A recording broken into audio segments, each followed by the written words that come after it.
Hello, everyone, and welcome to another episode of Gridiron Glory. We've got week two San Francisco 49ers at the Minnesota Vikings. This is a series of videos where we talk about all 32 teams for the NFL. We're proud to cover everyone, and we've got Vikings 49ers today. A big home win for the Vikings, 23-17 over San Francisco.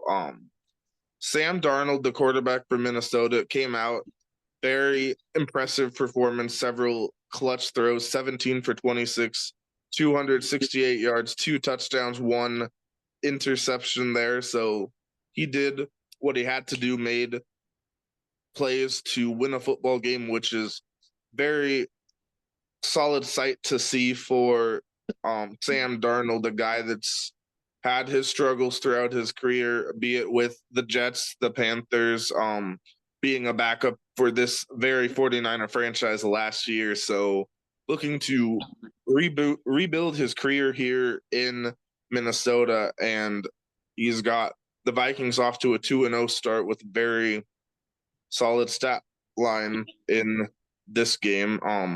Justin Jefferson, the story on the receiving side, with 4 catches for 133 yards and a touchdown, including a 97-yard touchdown catch, the longest of his career. So he continues to set the world on fire with his statistics. But there was some concern for Justin Jefferson in the game, as well, as he did leave with an injury and did not return, though he does not seem all that concerned and says he fully expects to be active week 3.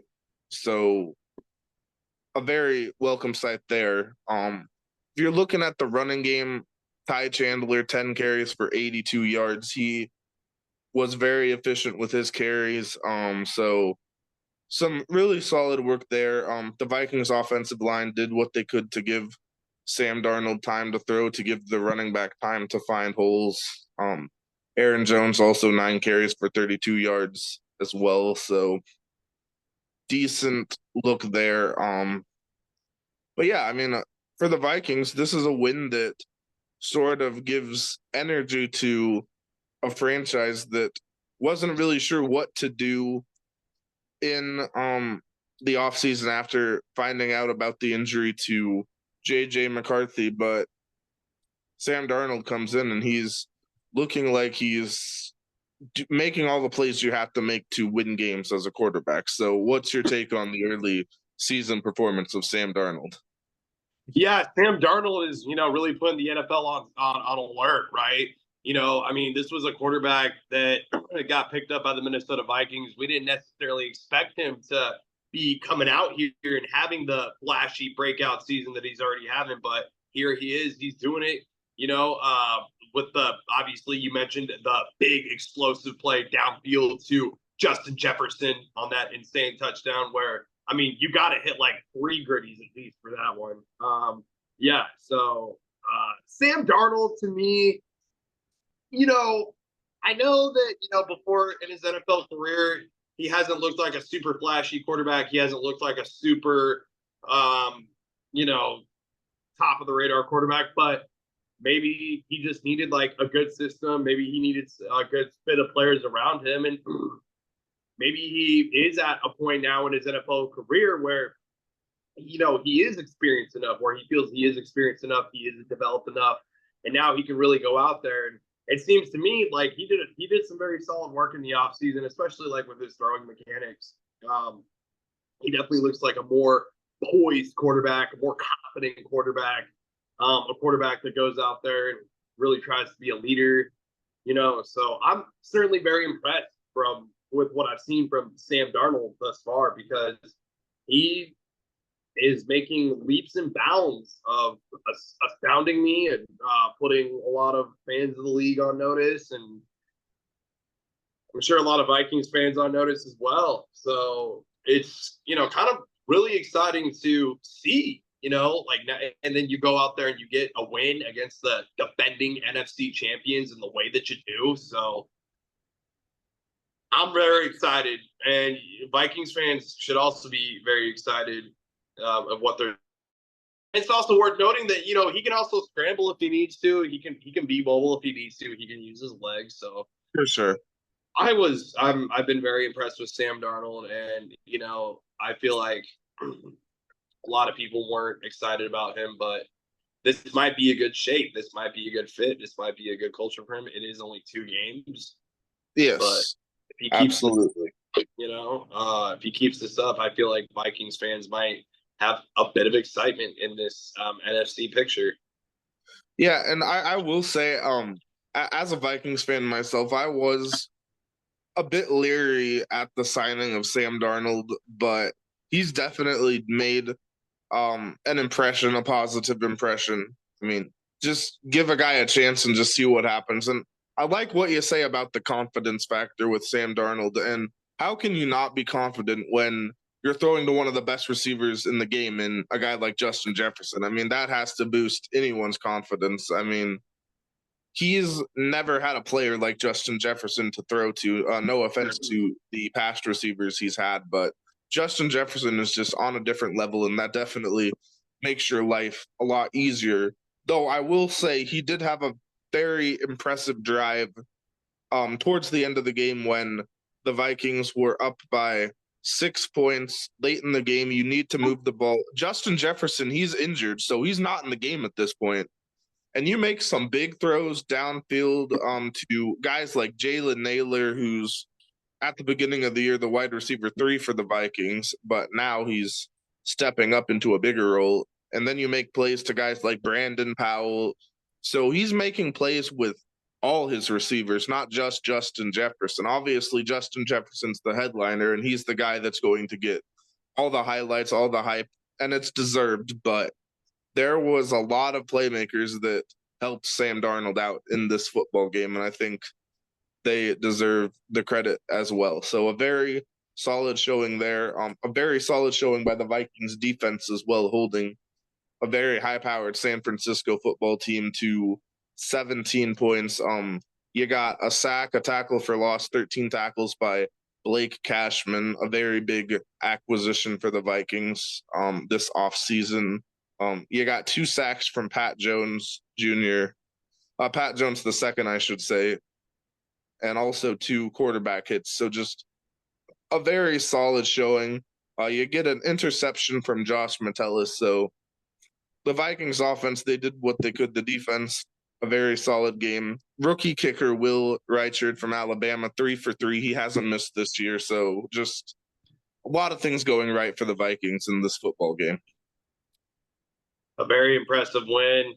Also worth noting, a really good performance by Jordan Mason, the 100-yard game with the touchdown. San Francisco tried to claw back in the second half, and that's not, we definitely shouldn't deny their credibility there as well. Also, for the Minnesota defense, you had some Minnesota playmakers like Ivan Pace Jr., 6 solo tackles, a tackle for loss. Blake Cashman, 5 solo tackles, a sack, and a tackle for loss with a quarterback hit. Andrew Van Ginkel, I believe you've mentioned him before, 4 solo tackles, a sack, tackle for loss, and a pressure. So what was your take on the defensive performers, the top performers on the defense for the Vikings? Yeah, I mean they definitely they did the job. They kept San Francisco at bay. They had Brock Purdy confused at times. They got an interception and a fumble off of Purdy, so that's always a nice thing when you can force turnovers, when you can pick up your team. So a big showing there. On the flip side for San Francisco, I would easily probably say the 2 standout defensive players for the Niners, Fred Warner and Nick Bosa. And boy, I know Fred Warner a time or 2 in that second half. Might have made things a little difficult for this Vikings team. What's your take on Fred Warner, the linebacker? I mean, Fred Warner, he's an all-pro linebacker. He's been one of the best linebackers in the league for many years now, and that's not changed. I mean, you get the sack, tackle for loss, interception. He forced a fumble in a big situation as the Vikings were going in to score. I mean, the Vikings had a chance to get a touchdown to go up around 17 points, and then Warner just gets the ball away from Aaron Jones, the running back. So he's a guy that you can trust him to make plays. He's always going to be there, always going to be a menace. He's a guy that causes a lot of problems for the opposing offense, and that's not going to change. So he's a guy that is a leader for the San Francisco football team. Both of the kickers on point in this game. Jake Moody and Will Reichard. That's also probably worth noting there. Yeah, but the turnovers, Sam Darnold, with you did mention the fumbling there. Aside, I did mention all those positive things, but what do you think Sam Darnold might need to do? Or do you put that on the offensive line with the potential fumbling issues or the turnover issues? 3 sacks allowed as well. To be honest, kind of a shaky-ish performance from the Vikes offensive line. And a lot of credit needs to be given to San Francisco's defensive line too. They have a very strong defensive line with guys like Bosa and the like. So the Vikings offensive line, I thought they had a fairly solid overall performance. There were some plays where the 49ers defensive line got the better of them, but this was just a strength on strength matchup there. But with that being said, yeah, Sam Darnold, he had 2 fumbles, recovered them both, so we didn't have any lost fumbles. But other than that, yeah, ball security is a big thing for the Vikings. It plagued them last year, so that is something that there's definitely some room for improvement there. So going forward, the Minnesota Vikings now 2-0. So they play CJ Stroud at home next week, and that's going to be pretty exciting for the Vikings up against the Texans.